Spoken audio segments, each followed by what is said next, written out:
Hello, you're welcome to yet another episode of Petra's Counseling Package, still on sexuality. Today, we are going to see how sexuality education can help an individual to adapt in their relationship or marriage. We'll first of all start by defining sexuality. Sexuality is an individual's behavior, attitude, and desires related to sex and their physical intimacy with others. When I met my husband, I noticed we were different in our way of expressing our physical intimacy to each other. I am that kind of person. I'm very romantic, while he is the opposite of me. He is not romantic, but he is realistic and pragmatic. So I could spend the whole day sending him texts with sweet words and expecting him to react or respond to my messages with the same energy that I wrote to him. But I realized that quite often he would not be able to reply to me with the same energy.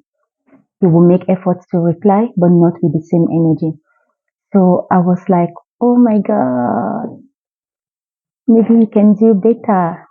But with time, I got to realize that he is an introvert and he's not comfortable expressing his physical intimacy uh, with people as I do because I'm an extrovert. Yes, I'm an extrovert. Sometimes I may be an introvert depending on the the environment where I find myself. But I am more expressive than he is, at least. That one is clear. I am more expressive than he is.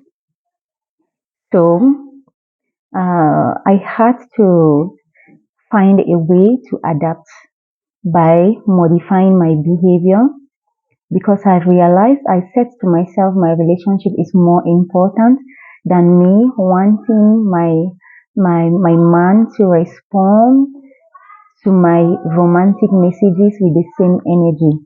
What if it is not his thing? What if he is not used to?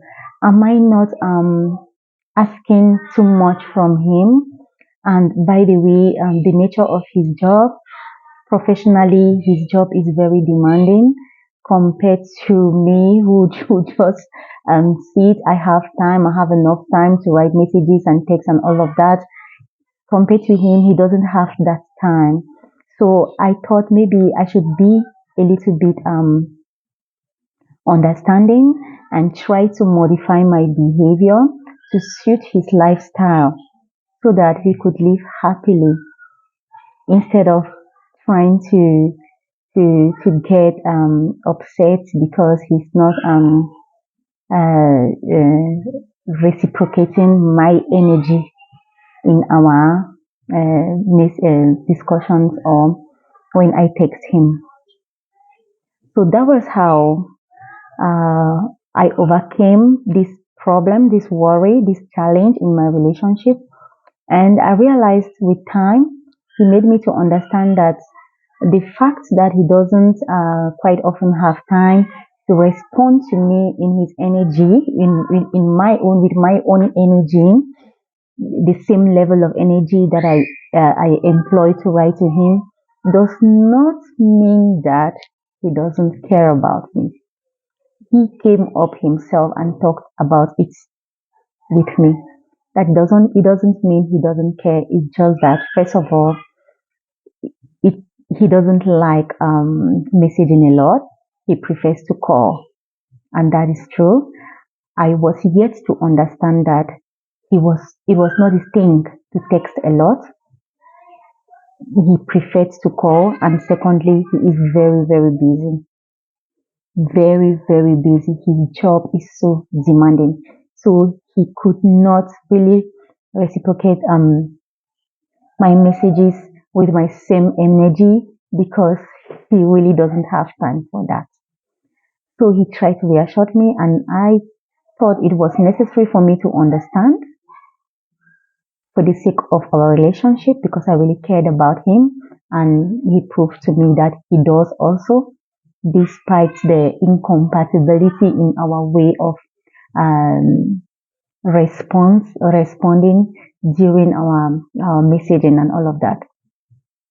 I understood that, and I had to modify my behavior.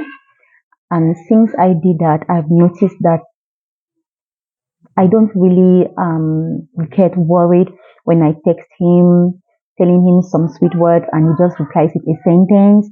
It doesn't bother me anymore. I know that's how he is, and he's not obliged to be on the same energy with me on messages. So this is just to make you to understand that sexuality education is important because it makes us to have the feeling of empathy. It makes us to be able to put ourselves in the shoes of our partner in a relationship and see from what perspective they are viewing a particular problem, which may not be the same as us. And it's this difference that creates worries. When we get to understand why the other person behaves the way they do, we can easily adapt. We can easily adopt coping mechanisms. Here, I would love to talk about adaptability. We'll easily adapt the ability, practice the ability to adapt to the circumstances at hand. And that cannot be guaranteed if we don't have a knowledge about ourselves, if we do not have a good knowledge about how our behavior, our desires, our attitude, we cannot understand how others behave. We cannot be tolerant. We cannot be patient with others. We cannot be. We cannot show empathy. And these are the social skills that we really need in order for us to build strong and lasting relationships. These are the skills we need to build strong and lasting relationships, be they in our personal life, like in marriage, or at our job. We need these social skills. They are the ones that will help us to get along with people, to understand why people behave the way they do, not to be too judgmental about people's behaviors, but trying to get to understand the root cause of their behavior so that you can create coping mechanisms.